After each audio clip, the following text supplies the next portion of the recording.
Welcome back to the Ben Mulroney Show. It is Wednesday, which means it's time for This Week in Politics, our midweek panel. We're joined by two great friends of the show, Regan and Andy Gibbons. Boys, welcome. Bonjour, mon cher Miigwech. All right, we gotta talk about the Prime Minister and federal ethics laws, and the fact that the MPs, backed by a Conservative-initiated motion, called for Prime Minister Mark Carney's chief of staff, as well as the Privy Council clerk and senior officials from Brookfield, to come to committee to discuss potentially expanding the conflict of interest rules. Now, guys, my issue with Mark Carney, as it related to this one thing, was the laws that we have in place were never intended for someone who was not serving in office yet. And because he wasn't, then even though he technically followed the letter of the law, he didn't have to disclose anything until after he became a sitting member of parliament and ultimately our prime minister. And to me, that flew in the face of the spirit of the law, which was to allow voters to determine on their own whether they had enough information about that person. And so that was my issue. And this seems to me the natural conclusion to satisfying that issue. As somebody who, and this is, by the way, this is not a judgment call on the Prime Minister himself as a person, anything to do with that. This to me seems like a loophole that was exploited by the Liberals early on, but I'd love to get your take on it, Regan Watts. So, Ben, I will take issue with the fact that this is even coming up at committee. You know, of all the things that are facing Canadians, affordability being top of mind, crime, trade, others, and jobs, the fact that Committee of Parliament is hauling before its committee the Chief of Staff to the Prime Minister, the Clerk of the Privy Council, and executives from Brookfield just tells me that this is a politicized issue, and it always has been, by the way, that is distracting from the more important issues of the day. That is not to say that the loophole that you mentioned shouldn't be closed. I actually think it should be closed. Parliamentarians should just table a bill in the House and then adopt it unanimously, and then we can move on with this. There's not one single person that I know, that you know, or that Andy knows, or that any of your listeners know, apart from maybe the hardcore people who comment on YouTube and on Twitter and on TikTok about these videos. Nobody in the real world is talking about this issue. So I look at what the opposition is doing, and it's more distraction, more noise. It's not picking up a single vote. It wasn't an issue during the campaign. And guess what, Ben? I will take issue with the one thing you said, which is voters had an opportunity to look at what Mr. Carney's potential conflicts might be, not the actual list, but a potential list. And the smell was bad enough that voters got a chance to look at it, and they decided they didn't care. So guess what, kids? It's time to move on. Yeah, listen, I wasn't saying voters took an issue. I said I personally took an issue. Andy, you're shaking your head a little bit. I mean, I will say that I find it rich that we lived in a world where Jagmeet Singh ran afoul of the ethics laws for receiving, a $1,400 rocking chair that run afoul of the rules. And yet something like this doesn't rise to the level of us taking at least as seriously as the rocking chair. But I'll give the mic to you, Andy. Yeah, I don't know what Regan's talking about. The whole point is that the information wasn't in the public domain in a fast enough time, Ben, which is what you're mentioning. So I actually think this is a very good play by the Conservatives, because it may not pay off today, but it may be a clip and save issue where some of the information that they're going to get at committee can be used at a later date. And it's a legitimate thing. They are the official opposition. The Prime Minister should be held to account. No one like him has ever been Prime Minister.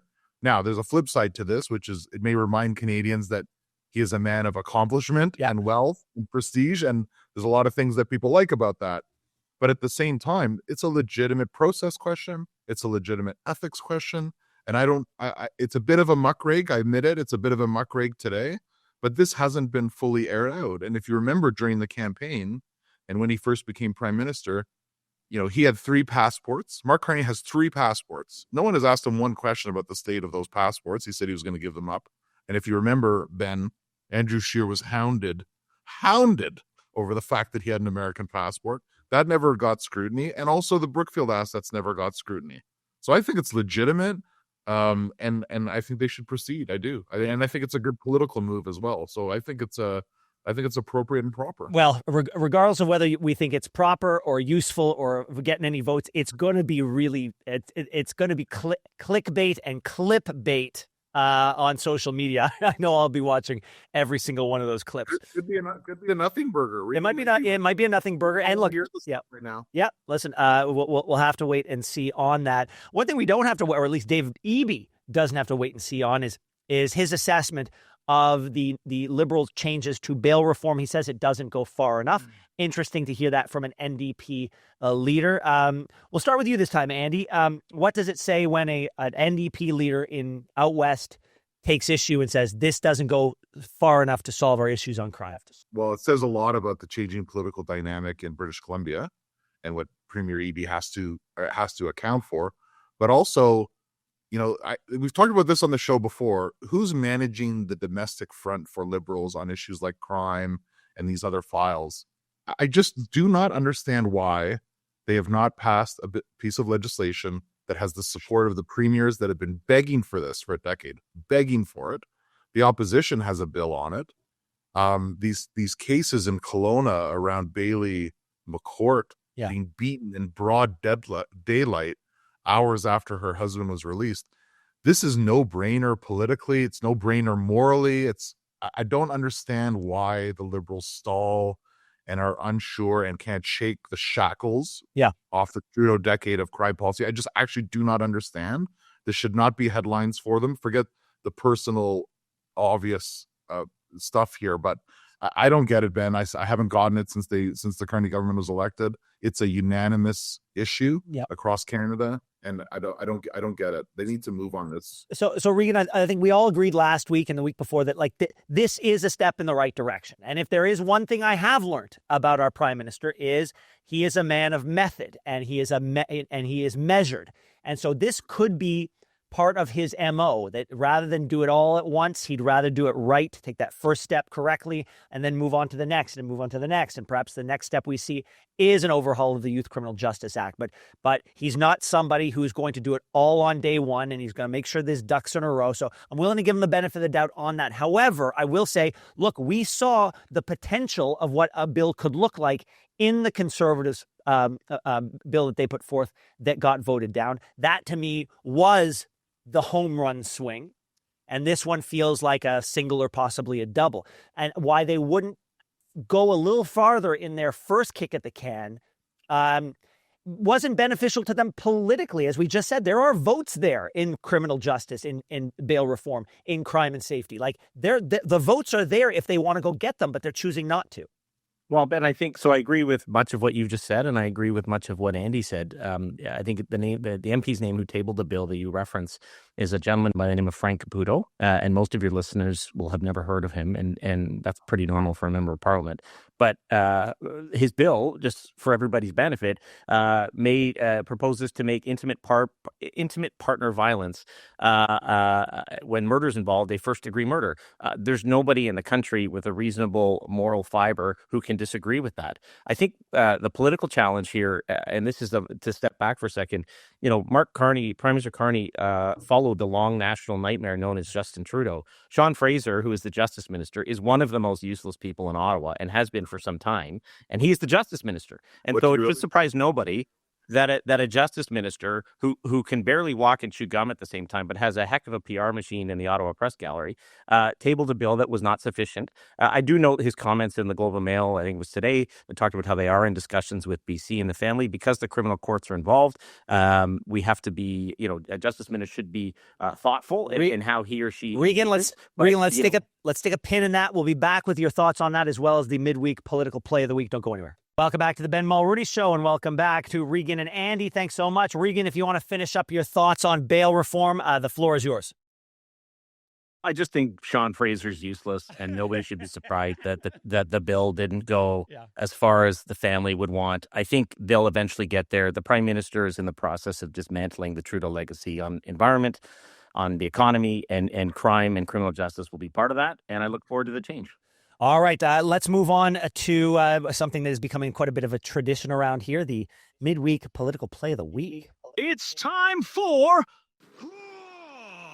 the political play of the week. Andy Gibbons, you're up first. Oh, mine is Prince Harry, Ben. Prince Harry? How so? This guy wanted to be Governor General of Canada. What? This guy... Wait. That was a room. That was alleged. All right. Okay. Once upon a time, right? Yeah. They were considering it, or the government was considering it. This man took refuge in Canada with his wife when he had difficulties.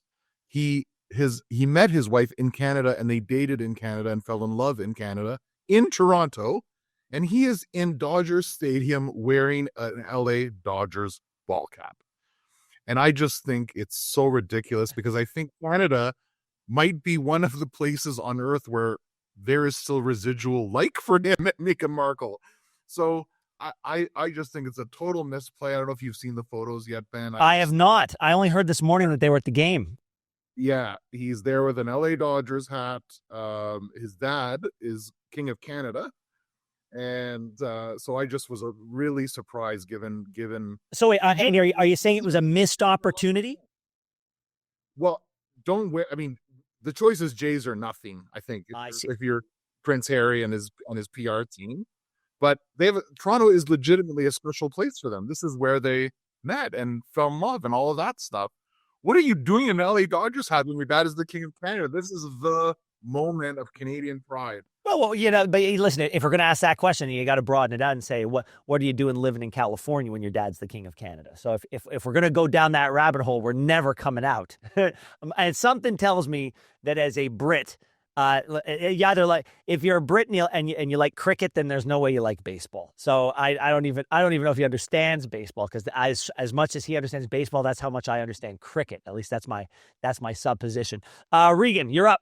Well, I actually have three. My first is... Can one have three? Yeah, well, I do, but they'll be quick. A long national nightmare known as Justin Trudeau, for the first time in 11 years, has finally garnered a headline that men over 40 can support, and that is his dating of Katy Perry. Yeah. So he's finally on the right side of an issue with men.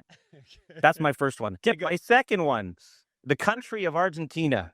You know, it is home to diminutive heroes, Maradona, Messi. And my political play of the week is going to Javier Gerardo Milei, who in his midterm elections, that little street urchin, that beautiful street urchin economist from Buenos Aires, has come out and strengthened his grip on that country, driving a mandate to create greater reform, pro-market policy that is liberating that country. And the markets have reacted very well. You know, it's one thing to have right-wing policies, but to be able to bring a country like Argentina along and to strengthen his grip in his midterms elections, I think is just a huge play.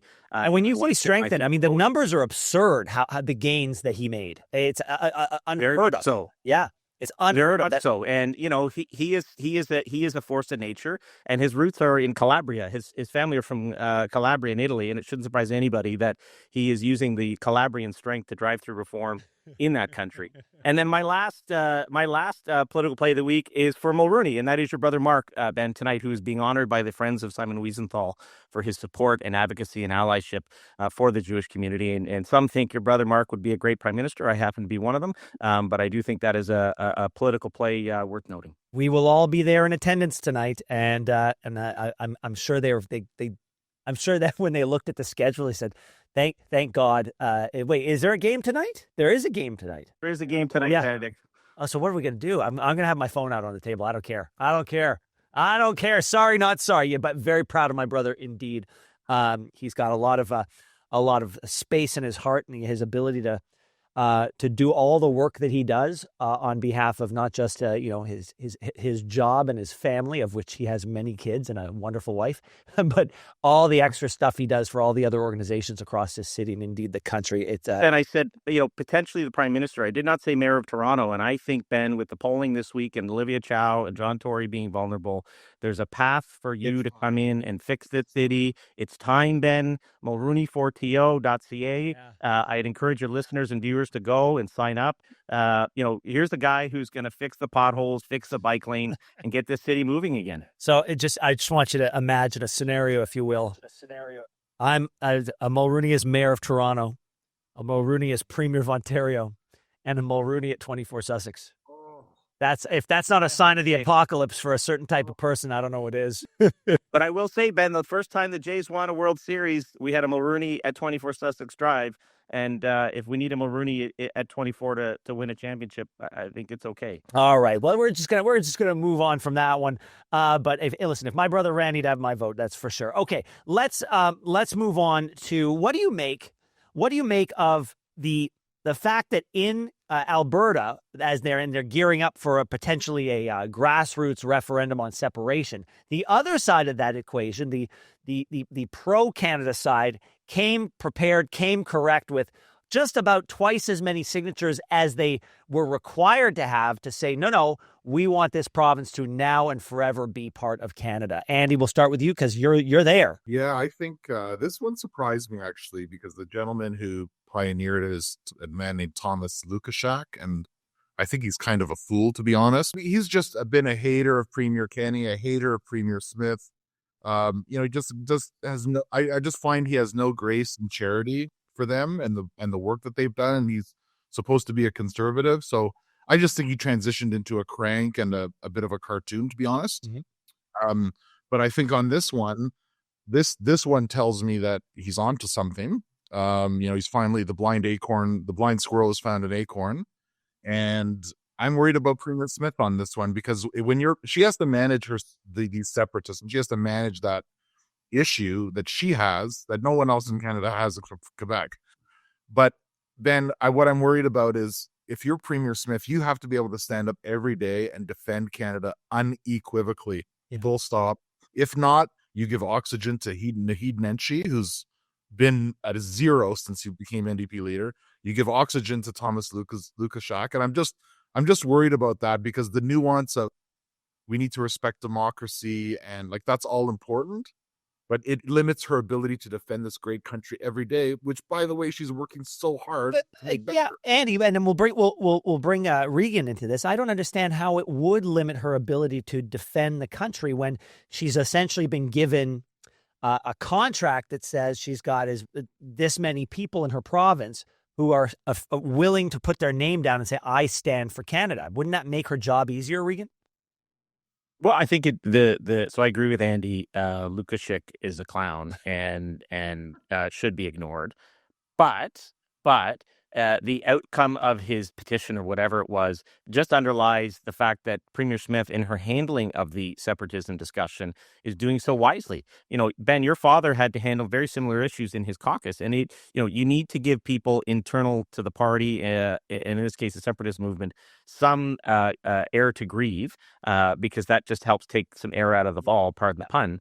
But having two competing campaigns just cranks the natural gas and oil and gas on this one, and it's not responsible. But it shouldn't surprise anybody because Lukaszak has been an irresponsible actor ever since he was turfed as deputy premier when he and that disaster Alison Redford left the Premier's Sky Palace in Alberta. Well, if I had to find a silver lining here, is I'm noticing in various levels of government and on various files across the country for different reasons, you've got people who otherwise used to sit on the sidelines while the loud, as you say, cranks on the extremes would take up the oxygen in the room, and for sort of responsible people who just go about their lives paying their taxes and trying to be good citizens, to see them mobilizing and activating on issues that matter to them gives me hope for the future. Gentlemen, thank you very much. Another great panel. Enjoy the rest of the week. We'll talk to you soon.